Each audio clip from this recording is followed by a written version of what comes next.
સુરતના ઉધામાં ચાલુ એક્ટિવા પર દંપતીની ચેન ખેંચી ફરાર થનાર સાહિલ શેખ ઝડપાયો. 10 ગુનાનો ભેદ ઉકેલાયો. સુરતના ઉધા વિસ્તારમાં જાહેરમાં ચેન સ્નેચિંગની ઘટનાએ ચકચાર મચાવી હતી. બાઇક પર જઈ રહેલા એક દંપતીને નિશાન બનાવી એક ગઠિયો સોનાની ચેન ખેંચી ફરાર થઈ ગયો હતો. જોકે આ સમગ્ર ઘટના નજીકના સીસીટીવી કેમેરામાં કેદ થઈ ગઈ હતી, જેના આધારે ઉધના પોલીસે તપાસનો ધમધમાટ શરૂ કર્યો હતો. ચેન સ્નેચિંગનો આરોપી ઝડપાયો. ઉધના પોલીસે ટેકનિકલ સર્વેલન્સ અને બાતમીદારની મદદથી આરોપી સાહિલ ઝાકીર શેખને દબોચી લીધો છે. પોલીસ તપાસમાં તેની પાસેથી ગુનામાં વપરાયેલ વાહન અને લૂંટાયેલી વસ્તુઓ મળી આવી હતી.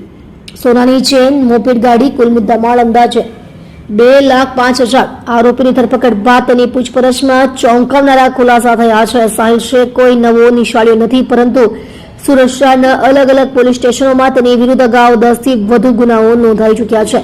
તે લાંબા સમયથી લૂંટ અને સ્નેચિંગ જેવી પ્રવૃત્તિઓમાં સક્રિય હતો. સીસીટીવી ફૂટેજ બન્યા મહત્વના પુરાવા.